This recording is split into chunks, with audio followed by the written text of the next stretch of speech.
apresentar. Então, o irmão João, Israel e a irmã Fernanda. E aqui o irmão Leonésio e a irmã Eliane, que são nossos irmãos ali, que estão conosco naquele desafio ali da plantação da igreja em Torres Vedras, né? E os irmãos aqui da igreja de Caldas são nossos parceiros, né? São nossos apoiadores, por assim dizer, desse nosso desafio ali. Somos muito gratos a Deus, primeiramente pelo pastor Paulo, ter abraçado a ideia, não é? E a igreja ter, então, também se unido a ele nesse apoio que nos tem dado, graças ao Senhor, naquele nosso trabalho ali. De maneira que é muito bom estar convosco nesses dias, para podermos, então, estreitar o nosso relacionamento, né? Estarmos mais próximos um pouco e também, enfim, podermos partilhar da palavra de Deus. Eu quero pedir que os irmãos abram, então, as suas Bíblias em Daniel, capítulo 1. Nós concluímos no domingo passado o livro de Neemias. Neemias trata do retorno, da volta dos exilados na Babilônia. Foi um tempo em que os judeus estiveram no exílio babilônico. Já tinha sido anunciado por Deus muito tempo antes e foi concretizado. Então, Neemias trata do retorno das pessoas, dos judeus, para Jerusalém. Ele trata da reconstrução dos muros e outras coisas mais. O que eu disse, então, nesses dias que tenho pregado para os irmãos, é que o grande trabalho de Esdras e Neemias nem foi tanto o material, mas sim o espiritual. Construir uma parede, muita gente pode fazer, mas a construção espiritual demanda muito mais cuidado, muito mais atenção, não é? E foi isso que esses dois homens, então, foram usados por Deus para ajudar o povo que retornava de uma situação de exílio para estarem de novo na sua terra, para reconstruírem a sua espiritualidade, o seu relacionamento com Deus. Mas o texto de Daniel, que eu vou usar para a nossa meditação nessa manhã, está posicionado historicamente antes, ou no início, mais especificamente, no início desse exílio. Os irmãos que já leram o profeta Jeremias devem se lembrar de como Jeremias anunciou esse exílio. E ao mesmo tempo que ele anunciava o exílio, porque Deus o tinha inspirado a isso, Deus o tinha movido a isso, outros profetas diziam assim: olha, não se preocupem, não vai acontecer nada. Ninguém vai para o exílio. E se for, vai ser assim uma semaninha, um mês, e não vão voltar, não se preocupem com nada disso. Mas Jeremias dizia: não, vocês não vão para lá e podem até comprar terras lá, porque o negócio vai ser longo. A coisa não vai ser fácil, não vai ser pequena. E aqui nós temos já uma primeira aplicação, não é? Muitas vezes nós gostamos de ouvir algumas coisas. E esse caso não tem a vinda de Deus. Às vezes é interessante ouvir assim: olha, você tem aí os teus pecados, mas não se preocupa não, Deus não olha mais para isso. Não, Deus olha sim, como é que não? Então aquele povo estava ali, sendo alimentado por falsos profetas, e os irmãos que leram Jeremias vão se lembrar de que ele foi jogado numa cisterna. Tentaram silenciá-lo, porque ele estava a anunciar a palavra de Deus, ele estava a anunciar os juízos de Deus para aquele povo.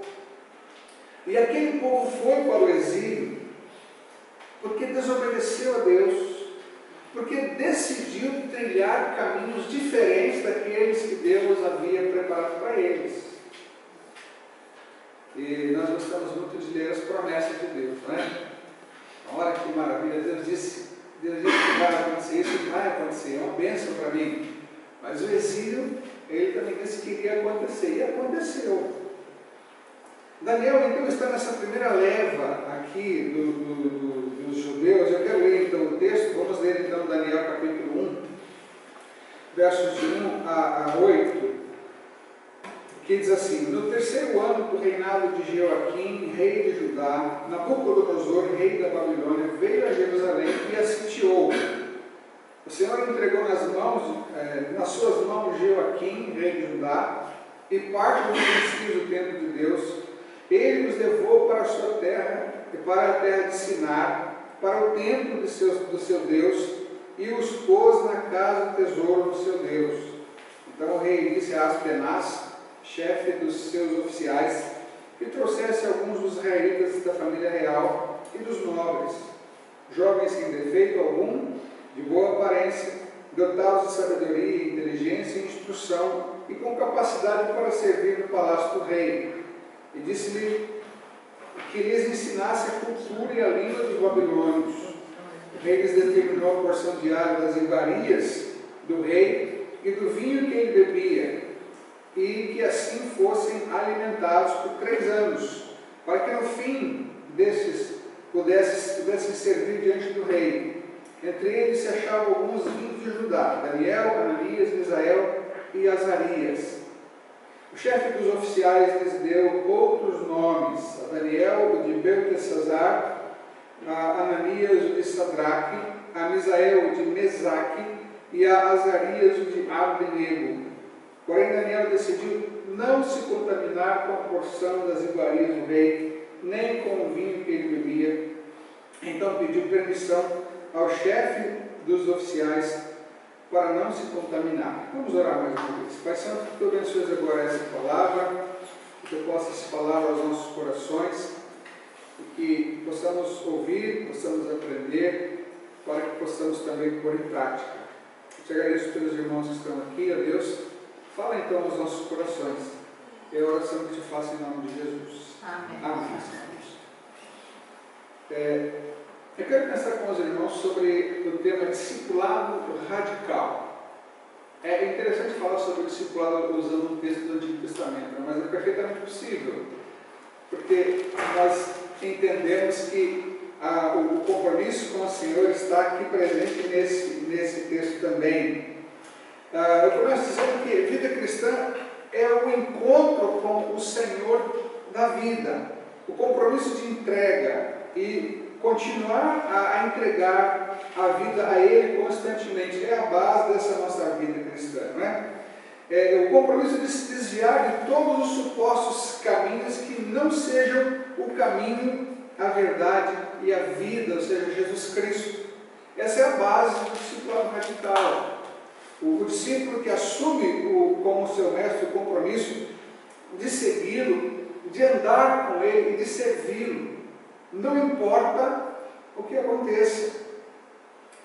Jesus Cristo é insuperável, assim como a vida com ele. Jesus não é uma mera ideologia, é uma pessoa.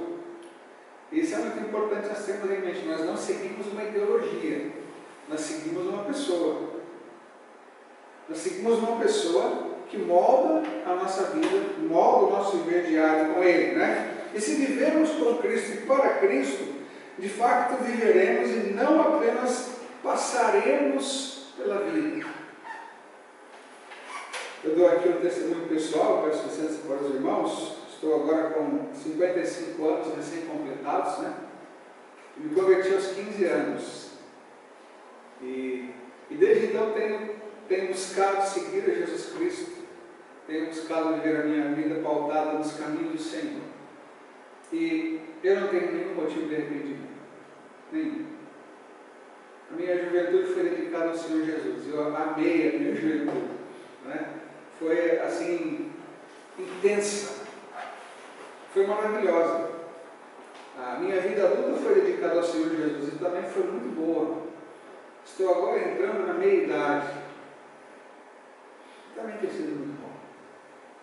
E eu espero seguir a minha vida inteira do Senhor Jesus, porque realmente vale a pena.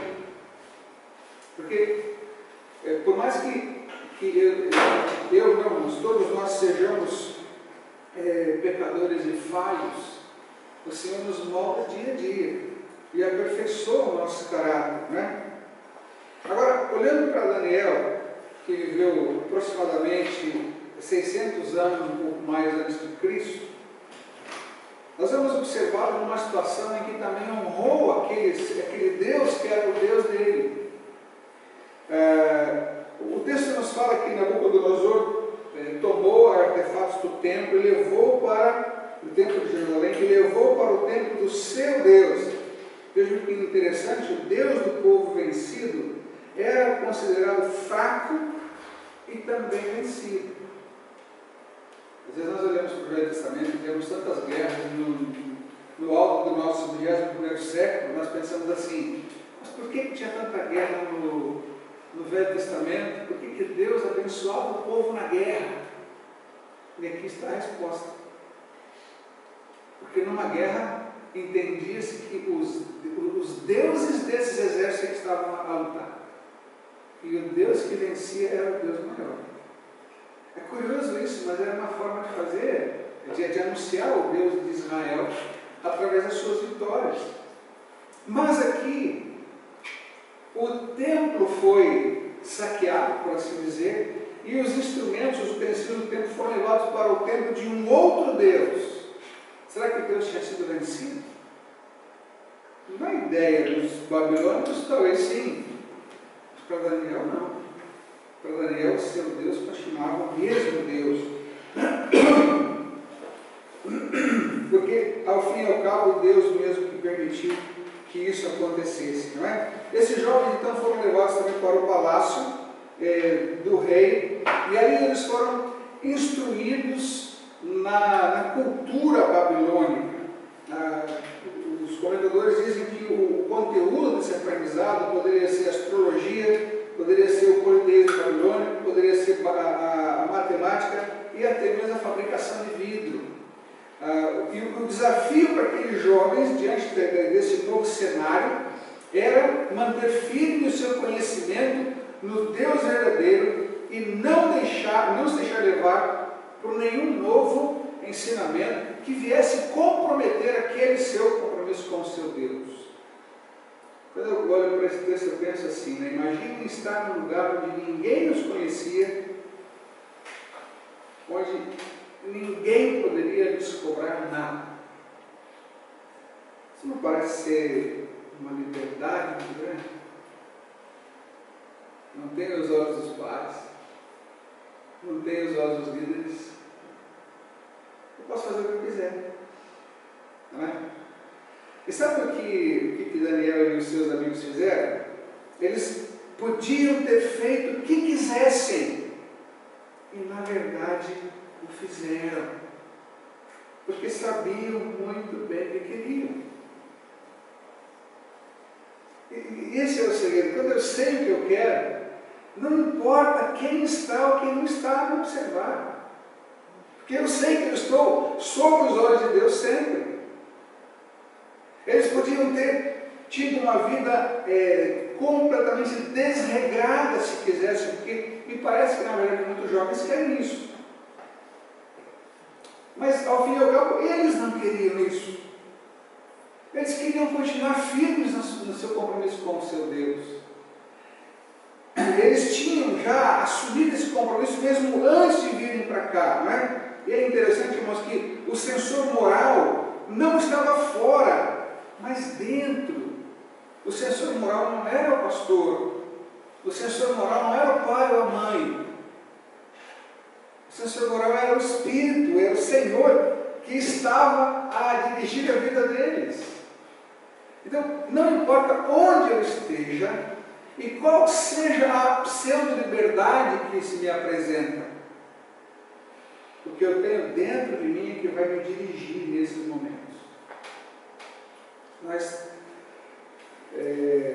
estamos num outro país, né? Meu país de origem é o Brasil, mas meu país de coração é Portugal, perdoe os meus colegas brasileiros.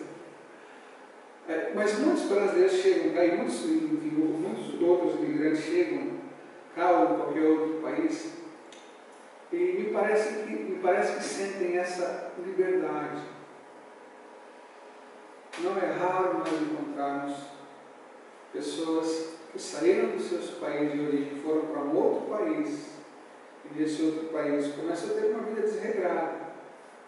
Às vezes tinham até uma vida religiosa lá no seu país de origem, mas quando vem para cá, não tem, como já disse, não tem os olhos do líder espiritual, não tem os olhos dos parentes, ninguém está a ver nada do que se passa aqui. Então parece que há uma liberdade para se fazer o que quiser. E nós vemos assim, então, muitas famílias destruídas, muitos jovens desencaminhados, né? Muitos casamentos desfeitos, porque a suposta liberdade proporcionou isso. Esses jovens estavam longe desses olhos que poderiam ser os censores morais, mas eles levavam dentro de si o que eles queriam fazer, o que eles sabiam que deveriam fazer. Não é? E andar com Jesus, então, é a escolha mais sensata que se pode fazer, porque ele orienta o curso da nossa vida.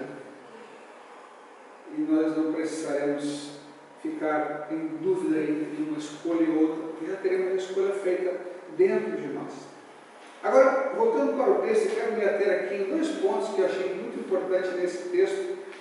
A influência que eles encontraram ali, quando foram para essas terras babilônicas, duas influências muito fortes, duas ações muito fortes contrárias a eles. A primeira delas é que houve a tentativa de mudares a maneira de viver. E no verso 4, então, nós vemos ali: jovens sem defeito algum, de boa aparência, dotados de sabedoria, inteligência e instrução, e com capacidade para servir no palácio do rei. E disse-lhes que lhes ensinasse a cultura, a língua dos babilônicos. E o rei determinou também a porção diária das iguarias do rei. Tentaram mudar a língua, tentaram mudar a maneira de falar, a maneira de se expressar. Nós sabemos que a nossa fala é muito mais do que a articulação de palavras, não é?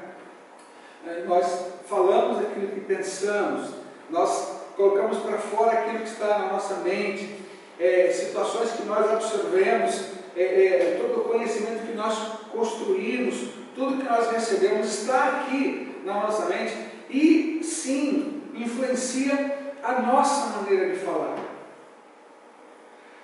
Quando se quer mudar uma pessoa, e aqui essa foi a estratégia, começa-se mudando talvez a forma dessa pessoa se expressar, a forma dela falar. Querem ver uma coisa muito simples? Muitas vezes as pessoas começam a usar bordões de programas de televisão, ou de novelas, começam a falar igual. E às vezes nem se dão conta que aquele bordão é imoral, mas assimilam e começam a falar.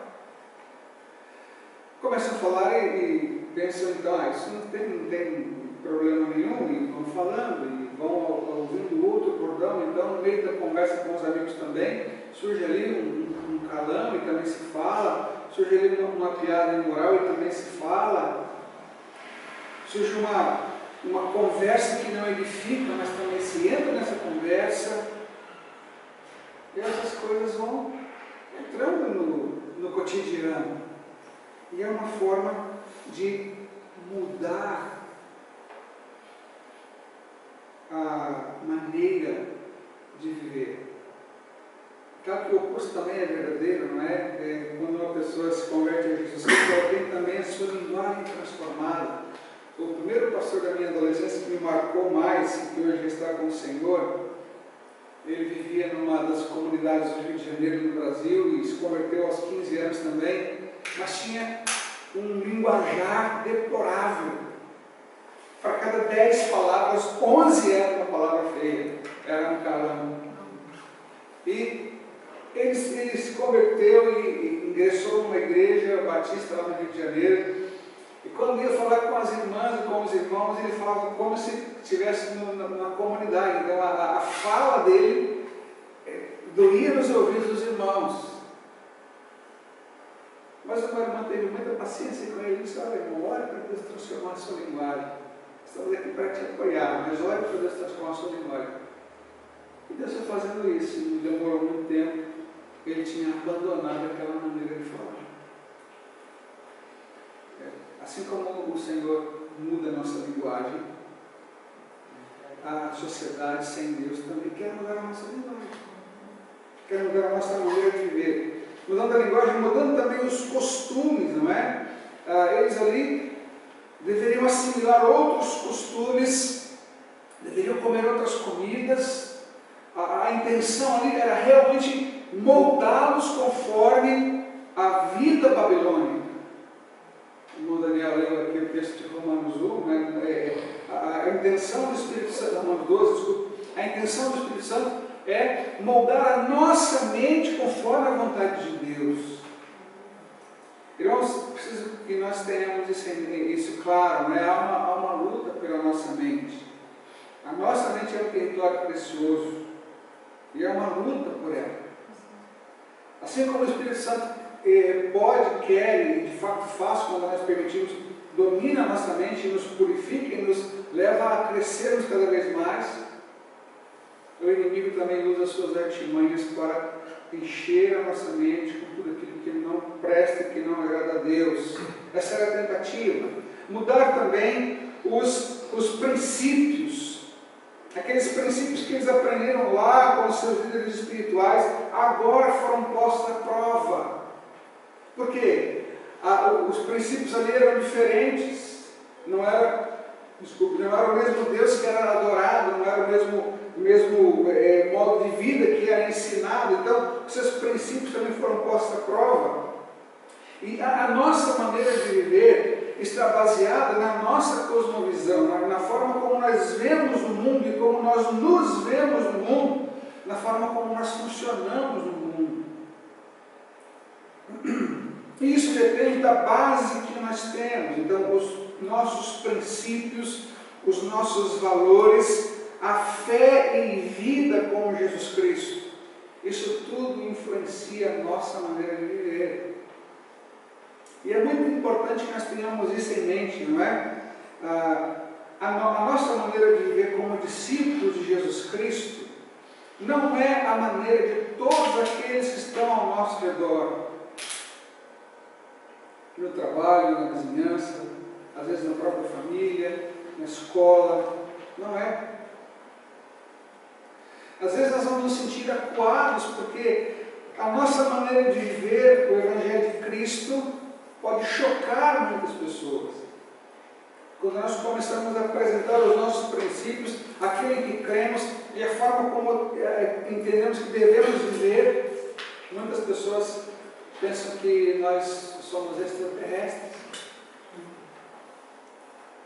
Mas nós não somos. Apenas fizemos uma opção de vida. Vida dirigida pelo Senhor Jesus Cristo. E essas coisas para nós, esses princípios, valores, nossa fé, nossa vida com Jesus, são coisas inegociáveis, ainda que ninguém mais faça ao redor. Por isso que eu chamo de discipulado radical. Porque eu não tenho que agradar ninguém, a não ser o meu Senhor Jesus. A não ser o Senhor Jesus Cristo. Nós criamos 2 filhos, eu e minha esposa criamos 2 filhos. Mateus, que já está casado, Laísa, que ainda não está ainda a estudar na universidade. E houve um momento na adolescência de anos, talvez mais ainda no Mateus, que ele se debatia com essas questões. E nós vimos que parecia que a tendência era querer agradar os colegas da escola. E nós fizemos ver que não. Que ele tinha que agradar o Senhor dele. Não era nem a mim que ele tinha que agradar, mas era o Senhor dele. Pela graça de Deus, ele assimilou muito bem isso. E nunca mais tivemos problemas. Aliás, nunca tivemos mesmo, mas nunca mais tivemos essas questões para tratar com ele. Porque é uma questão de decisão. Uma questão de decisão. E esses jovens tomaram essas decisões, como vamos ver daqui a pouco, né? Então, a primeira tentativa é mudar a maneira de viver. A segunda tentativa que vemos no texto também é mudar o caráter. No verso 6, os 4 tiveram seus nomes mudados, né? Então, o nome tinha um significado significado muito importante, pois se cria que ele estava ligado ao caráter da pessoa. Vejam só, Daniel significa Deus é meu juiz. O nome Daniel foi mudado para Beltesazar, que significa favorito de Bel. Bel era uma divindade babilônica. O nome Ananias significa Jeová é benigno ou o favorito de Jeová. Foi mudado para Sadraque, que significa iluminado pelo Deus Sol. O nome Misael, que significa quem é como Deus, foi mudado para Mesaque, que significa quem é como a deusa Saque. O nome Azarias, que significa Jeová é meu socorro, foi mudado para Abdenego, que significa servo fiel do Deus Fogo Negro. Uma mudança bastante séria, uma tentativa de mexer mesmo com o caráter. E nós sabemos que o Espírito Santo de Deus está a atuar no caráter do discípulo de Cristo o tempo todo, né? Constantemente. E é importantíssimo que nós entendamos isso. Quem deve aperfeiçoar o nosso caráter é o Espírito Santo de Deus. Precisamos então manter sempre o caráter cristão. Vejam, irmãos, eles tiveram a oportunidade ou tiveram a ocasião para entrarem na onda e serem iguais aos demais, mas não fizeram. Não sei se aqui, cá em Portugal, há esse ditado: o que faz o ladrão é a ocasião. Mas, irmãos, o que faz o ladrão não é a ocasião, mas é o caráter ou a falta dele. Se eu tenho caráter, não importa a ocasião. Eu não vou roubar. Quem faz ladrão é o caráter, ou a falta de caráter. Não é verdade? Esses jovens tiveram lá a oportunidade de mudar tudo e esqueceram de tudo que aprenderam, deixaram para trás seu Deus, mas eles tinham um caráter em que a base do caráter era o seu próprio Deus. Então eles não fizeram isso. Enfrentaram muitas forças contrárias,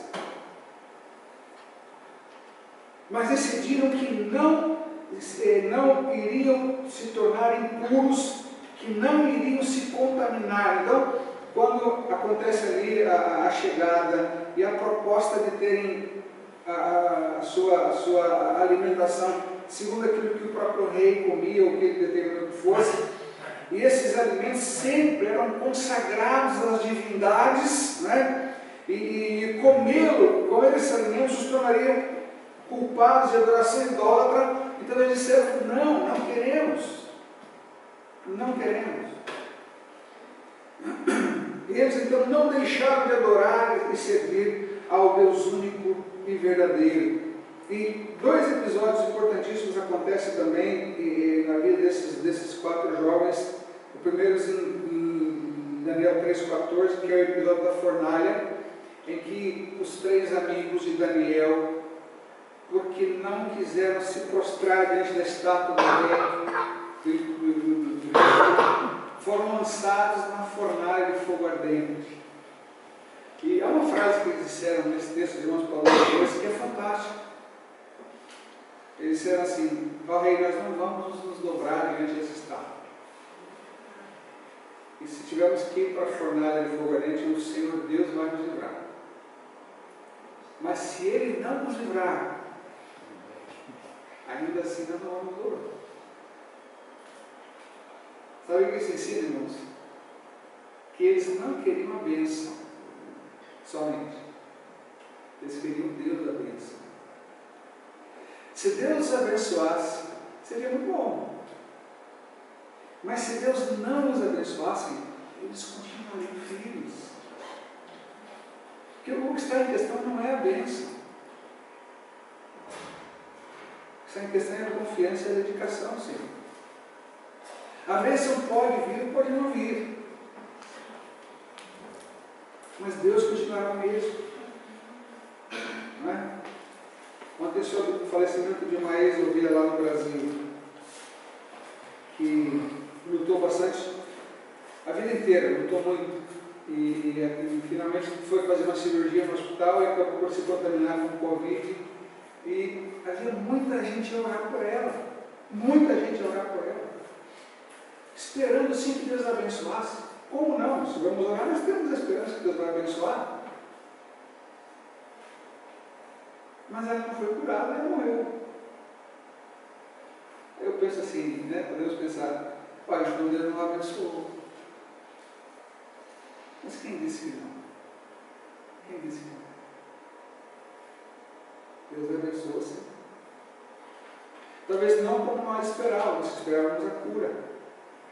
Mas Deus a levou para si. Então esses 4 jovens tinham isso em mente. Deus vai nos livrar da fornalha, nós não vamos dobrar diante dessa divindade. Mas se Deus não nos livrar, nós ainda não vamos nos dobrar diante dessa divindade, porque nós cremos e confiamos no nosso Deus, e o nosso compromisso está nele, e ele é mais importante para nós do que qualquer bênção. E o outro episódio é a cova dos leões também, um pouco mais adiante, lá no capítulo 6, verso 13. Daniel, por um decreto invejoso, foi impedido de fazer as suas orações. E os irmãos acham que ele deixou de fazer as suas orações? Não. É claro que não. Continuou a fazer as suas orações. Então os invejosos vão falar para o rei, olha, Daniel está a desobedecer as suas ordens. E o Senhor disse que iria jogar na cova dos leões quem desobedecesse. Então agora tem que jogar. O Senhor não é um rei de palavra? E ele jogou Daniel na cova dos leões. Leões famintos. E o que aconteceu? Os irmãos sabem a história. Os leões perderam a fome no momento. Não é? Ficaram tranquilos, ficaram lá como gatinhos. Ali com Daniel. E o rei quis saber logo de manhã o que tinha acontecido. E Daniel falou: rei, não se preocupe que o meu Deus tratou de tudo. Deus tratou de tudo. E de fato Deus trata de tudo. Então é importante que nós tenhamos isso em mente. Nós entregamos nossa vida ao Senhor Jesus Cristo para sermos discípulos dele. E não importa o que aconteça, não importam as supostas facilidades que apareçam, nós precisamos continuar firmes nesse nosso propósito. Nós somos discípulos do Senhor Jesus Cristo. Não importa o que nos ofereçam, nada é mais importante do que o que nós já temos. Já pensaram nisso? Nós já estamos satisfeitos. Eu posso tentar convencer alguém, algum faminto, com uma boa comida. Posso conseguir o que eu quiser, talvez, com ele, com uma boa comida. Mas eu não consigo conquistar ninguém com comida se ele já está satisfeito. Essa é a questão. Nós já estamos satisfeitos em Deus Cristo. Ele é o nosso contentamento. Assim como Daniel e seus amigos tinham em Deus seu contentamento. E por isso foram firmes na sua vida. Por isso decidiram não se contaminar. Eu sei que essa é uma mensagem muito importante para os jovens. Mas não só para eles, para todos nós. Para todos nós. Porque em cada fase da nossa vida surgirão propostas, ofertas e possibilidades para enfraquecer o nosso compromisso com o nosso Jesus Cristo. Mas que nós olhemos para esse exemplo aqui de Daniel e seus amigos e entendamos a importância de nos mantermos firmes e de vivermos segundo esse padrão que o Senhor Jesus Cristo nos ensina. Os princípios, os valores, o modo de vida. Porque certamente é isso que nos dá segurança para vivermos no tempo presente. Né? Que o Senhor possa abençoar as nossas vidas, meus irmãos, e que realmente continuemos firmes no Senhor. Nosso mundo carece muito de padrões, carece de valores, e eu não tenho dúvidas de que esses valores estão na Igreja de Jesus Cristo. Estão com os discípulos de Cristo. Por isso que nós temos que continuar a ser discípulos radicais. para tanto Senhor nos abençoe em nome de Jesus. Amém. Amém. Vamos orar mais uma vez. Pai amado, que o Senhor nos abençoe nessa nossa vida, Pai. Que Tu nos proteja de todas as investidas do inimigo. Que Tu mantenhas, ó Deus, o nosso caráter firme. Que Tu mantenhas os nossos olhos firmes em Jesus Cristo. Que possamos, a exemplo desses jovens, ó Deus, adotarmos uma postura de compromisso com o Senhor e de dedicação ao Senhor também. Eu te agradeço por essa oportunidade que tivemos de partilhar a Tua palavra, de refletirmos nela e de decidirmos então, Pai, a vivermos conforme a Tua palavra. Abençoa os meus irmãos aqui. Eu te peço assim, em nome do Senhor Jesus. Amém.